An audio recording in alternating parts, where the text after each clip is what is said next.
Welcome to Avatars as Customer Service Agents in a Digital Workforce, the business case. Avatars, those virtual assistants that welcome us and make us feel at home in any setting. In a business environment, they can offer a better than human customer experience in a scalable and cost-effective way. What is the business case for avatars? Are they a game changer for the retail, food service, banking, healthcare, and hospitality industries? I'm Elliot Maris, the editor of Kiosk Marketplace and Vending Times. Joining me today are three experts from Agora Brands Group to discuss this important opportunity. Stuart Rogers, CEO and co-founder, Dale Seavey, Chief Technology Officer, and Kevin Mason, Media Director. Kevin? Thank you very much, Elliot. We appreciate y'all coming out today. A little bit about Agora Brands Group for those of you who don't know us yet. We hope you will know us soon. Agora Brands Group designs avatars with artificial intelligence to create literally a digital workforce that we want and we think will provide a better than human customer service experience. We design highly interactive avatars for business and have developed, we believe, the first, or if not the first, really early on, the avatars as a service business model, focusing initially on providing customer service, transaction support, things like order taking, eldercare, companionship, information support, and other business tasks. Right now, our current focus, fast food, casual dining restaurants, healthcare and eldercare, celebrity avatars, banking, and the ATM sector. As Elliot said, I'm Kevin Mason. I'm the media director here at Agora Brands Group, coming from a long time media career as well as a music business career. Joining me, our CEO and co-founder, Stuart Rogers. He was previously chairman of a publicly funded London-based artificial intelligence company and has spent 3 decades in wealth management. And our CTO, Dale Seavey, who has worked for small companies you might have heard of, Google, Cisco, and Dell, and has many patents in the technology field. Stuart, tell us more about avatars as a business model. Thanks, Kevin, and thank you for all of you for joining us today. We're going to talk about avatars. Avatars are really all around us, but you've mainly been seeing them in the film industry and in the video game industry. We're working on designing and developing avatars for use in customer service, in fast food, order taking, as in healthcare, checking people into a medical institution, delivery on kiosks, on digital signs, on any sort of a device. We're also focused on elder care. You could see them on EV charging stations. You know, why is this important today? Well, a digital workforce is really filling a gap today. You'll see that companies, you'll be reading stories all the time about how companies are finding it difficult. This was even pre-pandemic, but now as we're getting into the post-pandemic period, you can see from this graph, there's this gap between the employment, the sort of positions that people are trying to fill. These tend to be entry-level positions. They require a unique set of skills. They require somebody who is educated and motivated and can be trained to, you know, sort of stay on point and on script, to be highly motivated, to be interested in the people that they're serving. And more we're finding that these positions are being harder and harder to fill. So we provide an alternative, an avatar-based digital workforce. Cost is another component. I was reading just this morning, a former CEO of McDonald's was warning that the $15 minimum wage directly is contributing to fast food industry's automation push. So as that price point, the cost of filling these positions rises, it's getting harder and harder to make a lot of these narrow margin businesses work. And even if you can find people, you're not necessarily finding the right people that are, again, highly motivated, can really understand the product and the service model, can really fit in and can really, you know, sort of in a non-judgmental way, serve the customers that they're working with. What you're finding is that businesses are falling back on all sorts of different technologies to help fill this gap. We've got touch screen kiosks and chatbots and voicemail systems. We all have our stories about how imperfect many of these technologies are. We all have, sort of you get into one of these voicemail systems or, even a call center, you're not particularly well serviced. There's high turnover in these mechanisms. A call center, high turnover. A chatbot, narrowly defined, can't kind of go off script. If you have a question, oftentimes it can't be answered. You can't get help. So again, we're working to develop an avatar-based world where you can build a digital workforce, one that is cost-effective, one that is well-trained, well-motivated, and easy to roll out. To talk about the technology, I'm going to spend some of the time, but I'm going to turn most of this over to our Chief Technology Officer, Dale Seavey, to talk about these. Thanks, Stuart. So if you look at our avatars, the look and overall design, voice and speech, content are all designed to the user specifications.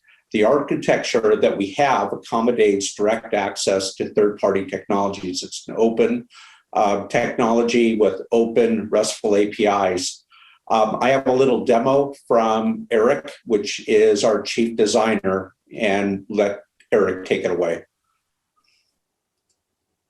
Hi, I'm Eric. You wish. I'll take it from here. He's definitely a thinner version of me, though. By design, of course. My name is Eric, and I figured you'd like to see a real person present this for now. The avatars will have their day, and it's exciting to be part of this groundbreaking journey. Here's just a glimpse into some of the behind-the-scenes work involved in bringing our avatars to life.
See you soon.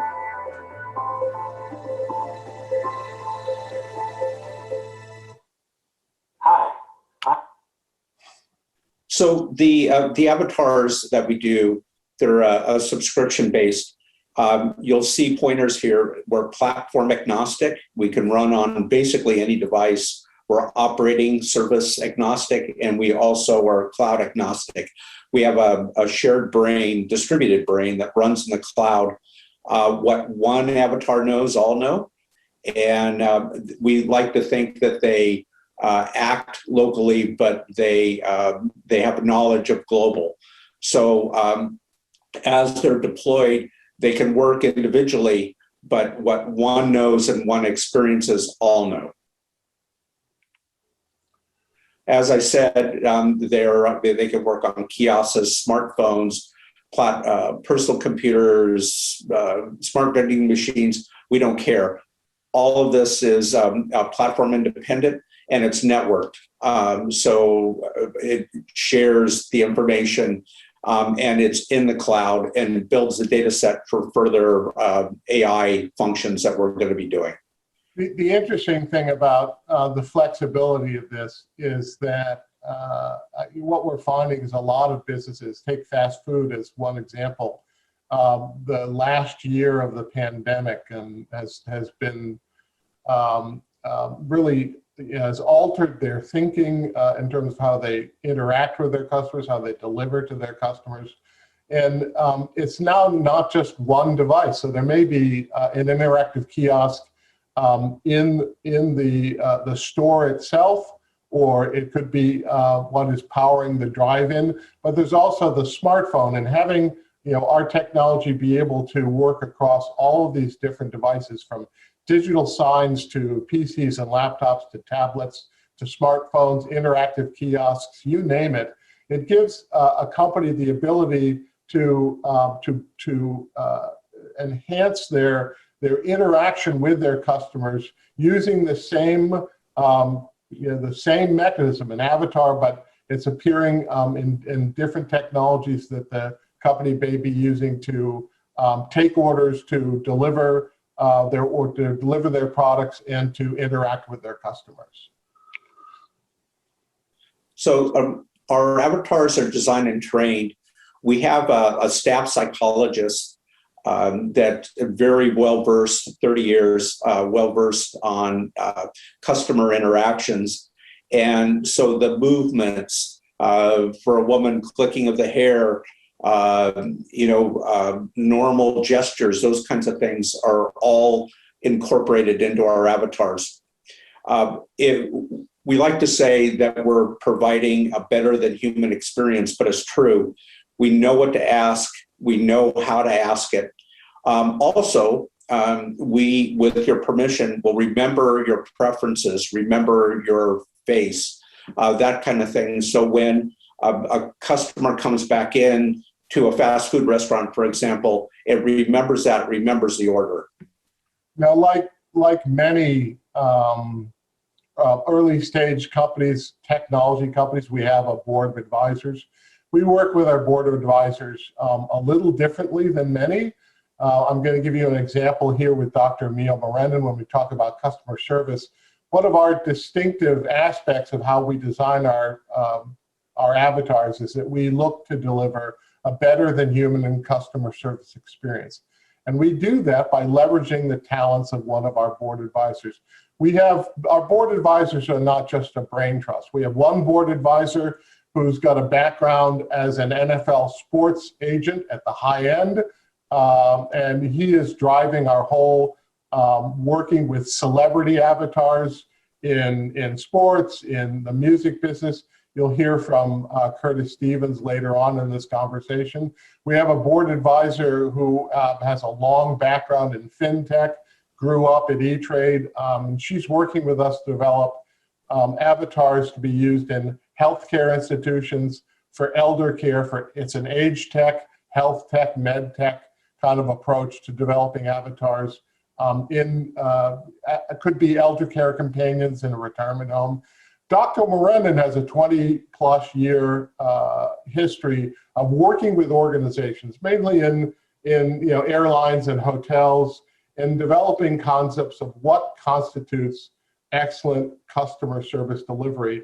And she's working with us to embed those characteristics into our avatars. And I'm going to let her speak for herself. Hello, I'm Dr. Mia Mulrennan, an advisory board member for Agora Brands Group. I was honored to become a member of the team because of the leading edge, innovative work that Agora is doing. My background is as a Chief Experience Officer and Chief HR Officer, primarily in the hospitality industry and in ed tech.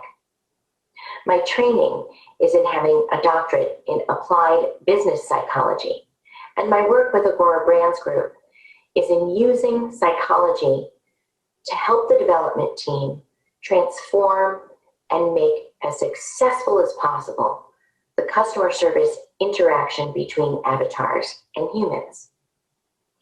We do have a little bit more control and consistency with avatars versus humans, since humans are so much more complex.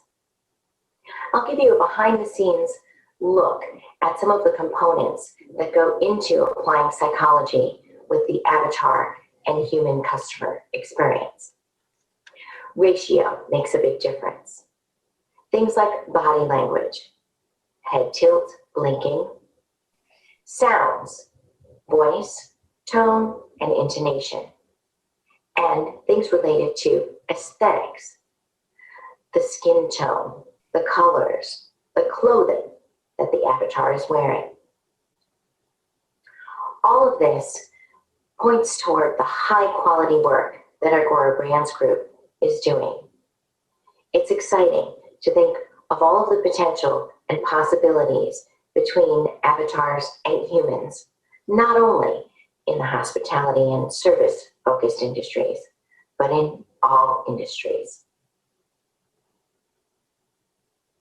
Hello.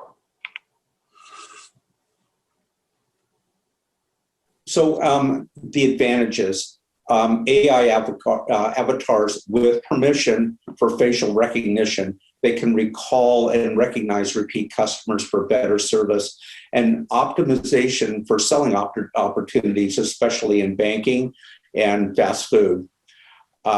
Each customer could be and will be, if they give us permission, remembered what they did, what their interactions are.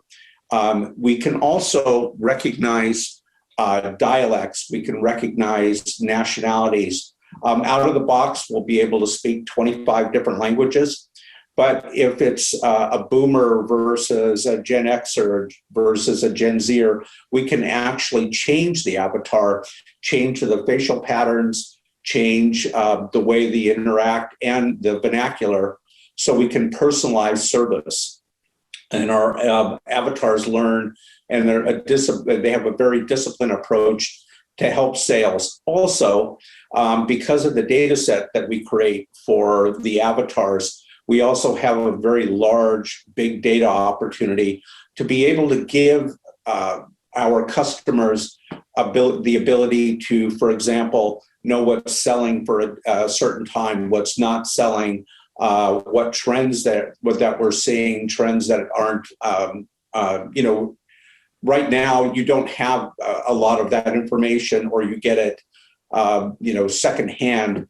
But we can, what are Gen Xers ordering, those kinds of things. So it gives us the ability to not only give a great experience to the customer that's coming in, but also give background information and data to the businesses so they understand what's going on, and they're better about what they're offering and what they're selling. A couple of aspects about this slide. We recognize that using a technology such as facial recognition, there's a lot of controversy about it today. There's different parts of the world that treat the privacy aspects of using facial recognition differently. Europe versus California versus pretty much the rest of the US right now. An avatar, though, there's an advantage here with the avatars being a networked creation. Let's take a fast food example. You walk into a restaurant in Baltimore, Maryland, you order up a meal. The avatar at the end of the conversation is going to ask you if it can have your permission to remember you. And the advantage of that, if the customer says yes, is that when that customer walks into the same restaurant in Detroit, Michigan, or in Oakland, California, the avatar will know who that is, will have the complete history, transactional history, the preferences. If you've ordered gluten-free before, the avatar will know that you're gluten-free, will kind of steer you away from wheat-based products, those sorts of things. The other thing is the disciplined approach to sales and service. It's interesting that one of the challenges, especially in these entry-level positions, when you're working with a human workforce, is getting people trained and keeping them trained, especially when you're dealing with a high turnover situation. With our avatars, there's no turnover. They learn, and because they're networked, they learn from each other. They learn from every transaction, every interaction, all of the avatars in the network have. So they in essence get better and better, but they also stick to the script. So take a bank ATM situation. Tellers, a lot to learn, but with tellers in a bank, oftentimes It's what they can't do that's as important than what they can do. You don't want them going off script. You don't want them making up the rules. They need to understand the restrictions within which they work, the regulatory environment that they're working within. Avatars, once they're trained to be an avatar in an ATM, they're not going to deviate from the script, but they also can do things like cross-sell, something that bank tellers are not necessarily very good at. It's sometimes hard to train a human to recognize, when to look at a marketing opportunity. An ATM avatar could recognize that a client has a particularly large bank balance in their non-interest bearing checking account and say, I've noticed you have that large balance. That large balance has been kind of large on an average monthly basis for several months. Would you like me to get you in touch with one of the bank's financial advisors who can talk you through getting that money to work in an interest-bearing certificate of deposit or even a mutual fund? So that sort of ability with an avatar, once it's built into the avatar and replicated across a company's devices, ATMs, whatever, they learn from there. And there's one other advantage here with the avatars, and that is when we're in a situation, for example, with a fast food, the client can ask the avatar where the nearest bank is, for example, and they could say, oh, well, that bank is around the corner. Can I have permission to remember your face? I can give you a code when you walk in because they're using our avatars. And then it can walk into the bank, remember who that person is and the code, and help them from there. This, as we said before, we have a shared brain in the cloud. This is a way of actually using that information going forward. So compared to similar sized, fully loaded human resource workforces, so very cost effective for us. It's very simple once we get the avatar created to replicate those, and they can be replicated very quickly at a very low cost. So you build an avatar, you train the avatar, you get the avatar to work in a beta test situation. And then, once you've done all that work, this is just code. It's downloaded into the device and it's replicated across the devices. It's a very cost-effective way to ramp up a workforce. And you can ramp up and ramp down for seasonal needs or changes, new product introductions. This ability to size your workforce in a cost-effective way is one of the advantages of working with our technology. So a small army of digital customer service agents can be deployed. The thing to remember here is each one of these machines would be dealing with a customer. All of that information would go back into our distributed brain in the cloud. And it's distributed to provide a better customer service very quick and contains all that information. So it answers your questions. It's stored in the cloud and they're networked. So we can do this, the networking either once a day, or we can do it interactively, sending information back and forth.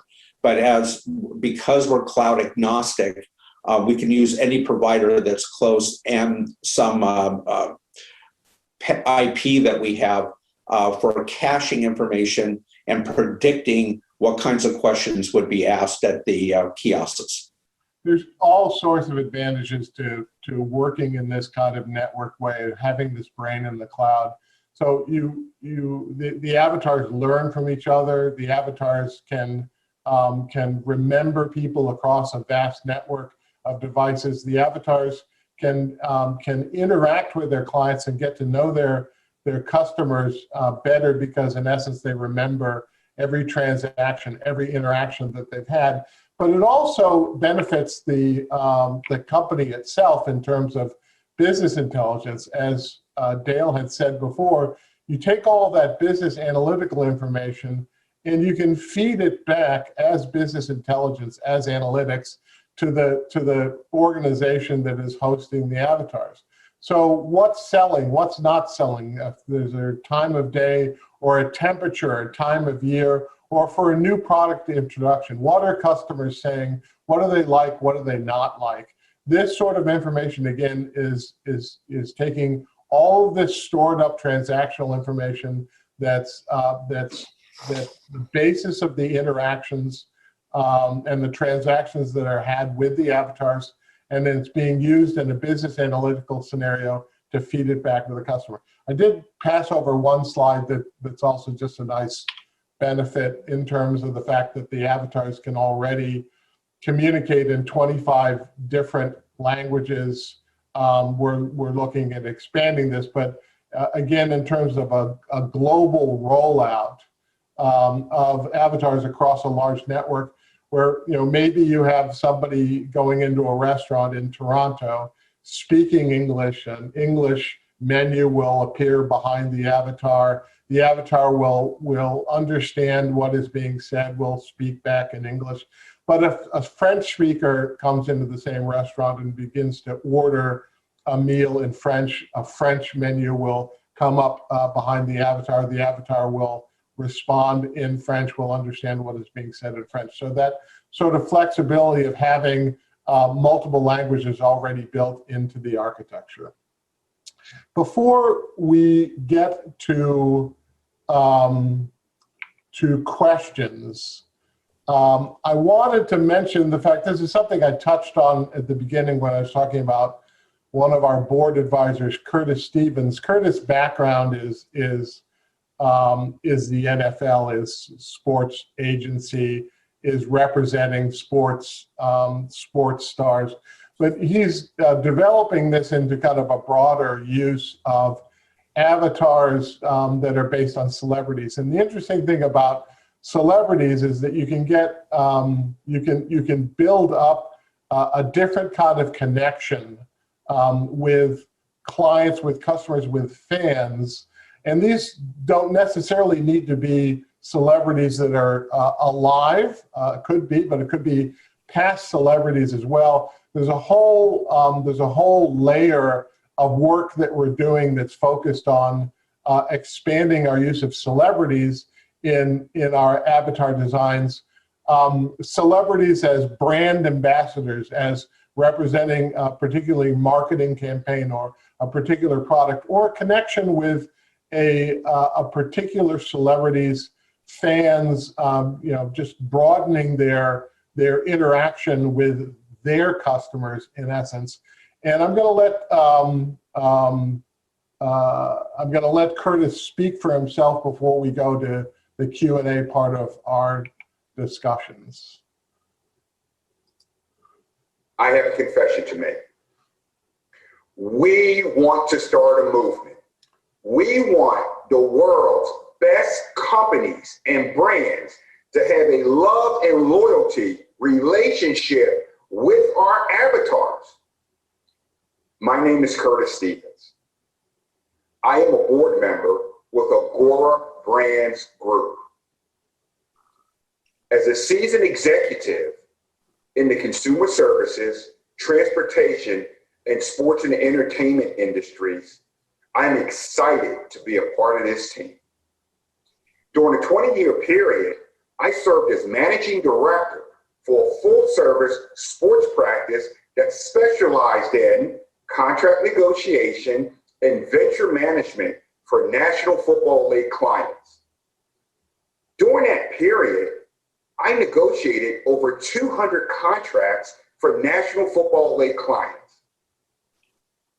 As crazy as it sounds, we are building a branding, brand equity, and celebrity endorsement platform from scratch with the use of avatars and artificial intelligence. Let me tell you why. A major issue that digital marketers are having to deal with is using various platforms for advertising and marketing in a multi-screen consumption environment. Here are the stats that matter. Over 90% of advertising is screen-based. Over 70% of internet users stated that they use multiple devices.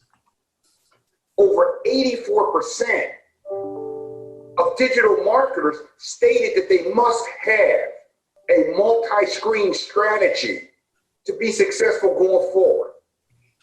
Avatar as a brand ambassador is poised to be solution-based. Keep this in mind. The celebrity and entertainment total addressable market is $10 billion. We are gaining traction. At ABG, we are gaining traction in the collegiate field, in the professional sports arena, in the entertainment arena. We are poised to be successful in this new emerging industry. 24/7 on-demand branding cycle. Avatar as a brand ambassador will be solution-based.